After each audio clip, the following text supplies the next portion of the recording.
Hi guys, ako nga po pala ulit ito, ang inyong IT hero.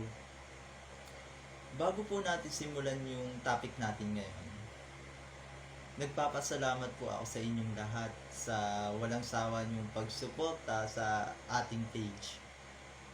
Especially dun sa mga nag-enroll at a-attend ng aking webinar sa January 7.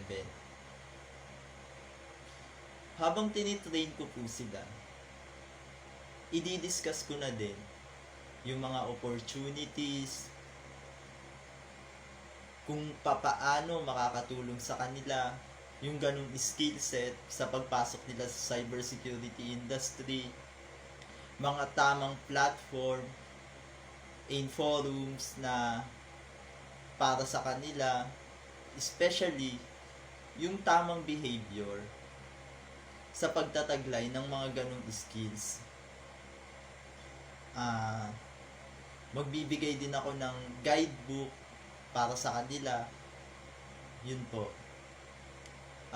And guys, kung makikita nyo, lahat ng mga mahalagang information, mga videos and contents ko, mga mahalagang information na talagang mapapakinabangan nyo, lahat po libre po yan.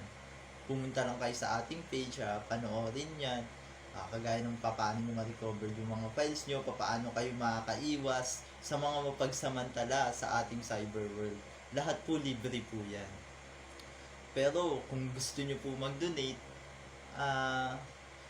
magpapasalamat po ako ng sobra sa inyong suporta. Kahit magkano man yan, kahit anong halaga yan.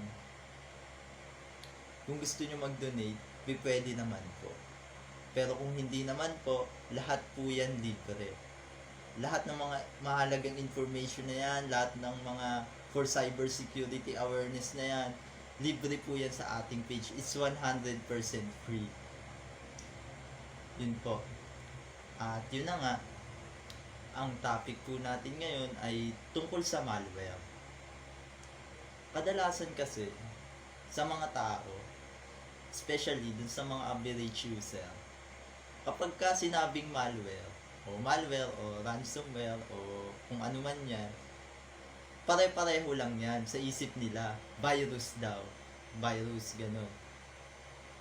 At ang nakakalungkot pa niyan, tuwing mag-download sila ng application or files o mag-i-install sila ng application, ang parati nilang pinipili, install anyway or keep harmful files. Kahit na nag-pop up na yung antivirus nila at sinasabi ng antivirus na this files can harm your computer. This application can harm your computer. Kasi aminin man natin o hindi, ganun ang mindset ng karamihan lalo na sa mga average user na pag nag-download sila ng application or files, sa isip-isip nila, sabi ng computer ko, pwede daw ma-harm yung system ko kapag tinuloy kong i-install to. Pero pabayaan mo na. Ganun po yung mindset nila. Kumbaga, pabayaan mo na, install anyway. Keep harmful files.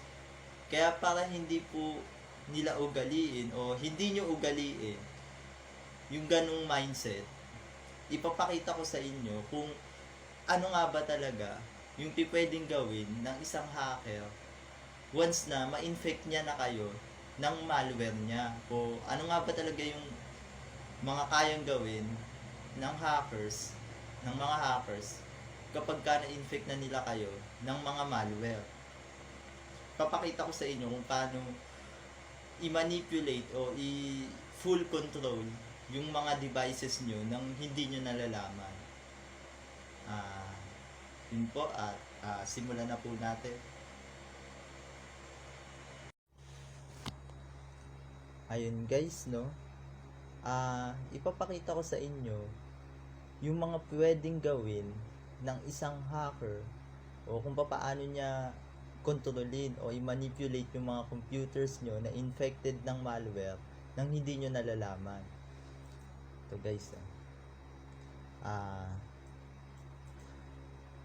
halimbawa, itong virtual machine po kasi yan. Ayan yung yung computer ng victims. Then, ito namang primary na Linux,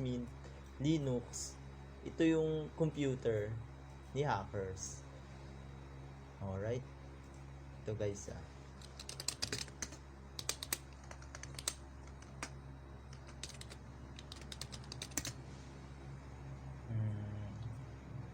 ipapakita ko sa inyo kung papaano minamanipulate ng hackers yung inyong mga devices gamit yung malware. At kung papaano nyo maiiwasan yung mga ganitong bagay.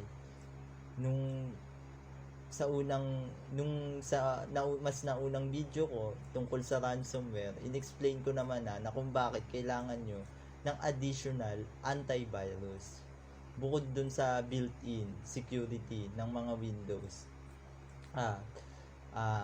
Mas okay kung ang inyong i-install na antivirus is legit or license po talaga. Hindi yung kinuha nyo lang sa kung saang source dahil nga libre. Kadalasan po kasi yung mga antivirus na libre, doon na rin po kasi naka-inject yung malware. Kumbaga kasama na po yun sa package At maraming paraan po kung paano nila mai-disguise o mai-exploit sa inyo yung malware.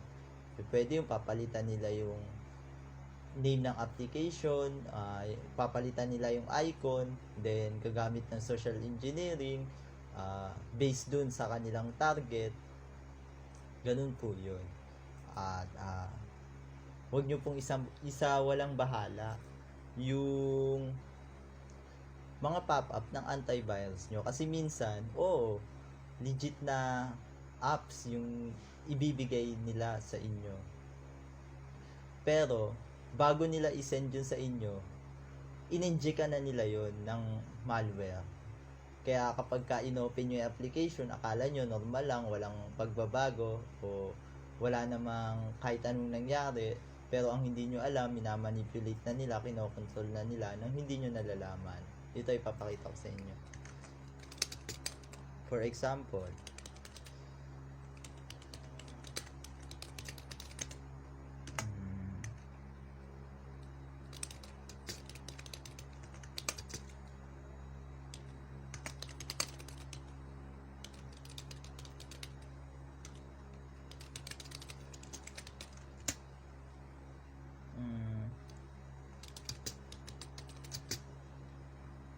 wait lang guys.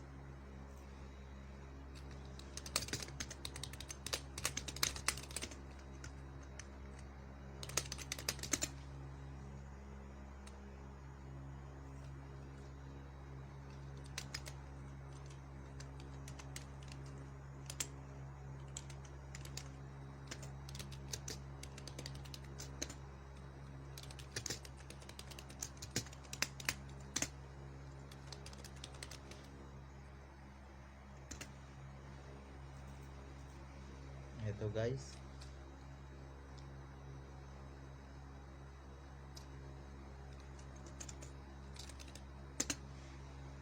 Ito guys. Ito po yung manual ng mga pwede niyang gawin sa inyong computer. Ayan, nakikita nyo naman. Pwede niyang tingnan yung mga consist ng inyong mga directory o yung laman ng computers nyo, yung mga files doon.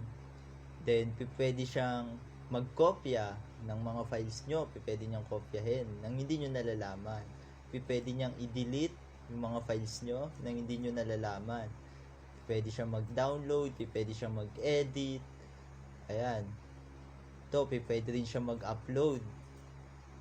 Bawa, kung gusto niya combo, gusto niya talaga sirain yung computer mo, pwede siya mag-upload ng ransomware, then i-execute yung ransomware dyan sa computers nyo gamit yung malware. Ayan upload pwede siya mag-upload pwede niyang malaman yung IP address nyo, yung precise location nyo, pwede niya malaman. Ayan. ito yung mga pipwede niyang gawin. Ayan, ito yung mga basic commands, yung mga reboots your computer, papatayin yung computer mo, o shutdown, sysinfo, para malaman yung mga information tungkol sa computers mo, sa operating system. Ayan, pipwede siyang mag-type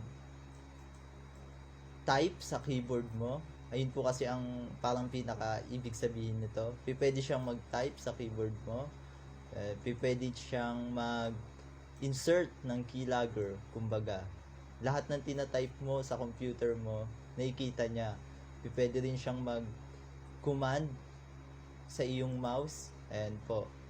Pwede niyang i-screenshot yung recent na interface ng computer mo. Ayan.